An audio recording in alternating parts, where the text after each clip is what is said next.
which refers to the practice of educating learners with disabilities, giftedness, and talents in regular classes during specific time periods based on their skills. Would this be letter A, normalization, letter B, integration, letter C, mainstreaming, or letter D, inclusion? Sabi dito, no? Practice of educating, no? Tinuturuan daw po yung mga learners natin na merong disabilities or giftedness man yan in regular classes, regular classrooms during specific time periods. Ibig sabihin, meron lamang po mga classes, no? Meron lamang po mga periods kung saan kasali sila doon sa ating regular class, alright? So what is this term? Ang tumpak na choice po natin dito is letter C. This is actually mainstreaming. Bago po natin puntahan ang kaibahan ng ating mainstreaming at inclusion, tingnan muna natin no, ibig sabihin ng normalization at integration. Okay? So kapag sinabi po natin normalization, ito isang proseso, isang attempt no, para ang education, ang edukasyon at living environment ng mga exceptional children natin would be as close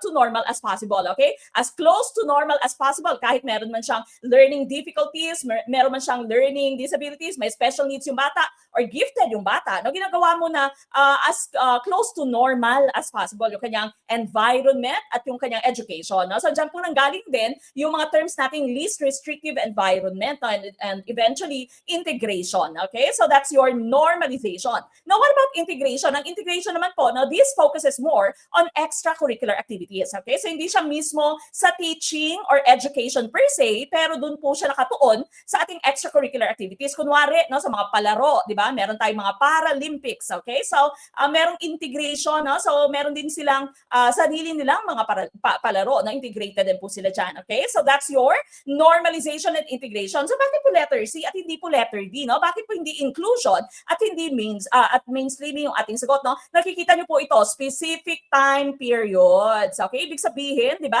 Meron lamang mga klase na kasali sila doon sa regular classroom. Pero sa iba po nilang klase or sa iba po nilang session, sa iba po nilang period, ay nasa labas sila ng regular class. Nandun sila sa kanilang special education teachers. Okay? So since meron tayong specific time periods only for regular classes para po sa ating mga students with special needs, disabilities, giftedness, we term this as mainstreaming and not inclusion or not full inclusion. Okay? Let's take a look at the next slide. No? So when you say mainstreaming, you put your kids with special needs or giftedness no, in the classroom, regular classroom, at appropriate times. Okay? Appropriate times. Ang ibig sabihin po ng mainstreaming natin, access to the room. Okay? So access to the room. You put them in the regular classroom at appropriate times only, no? During certain periods, okay? Kaya nila makipagsabayan, no? At certain periods, sa science or sa English or sa math.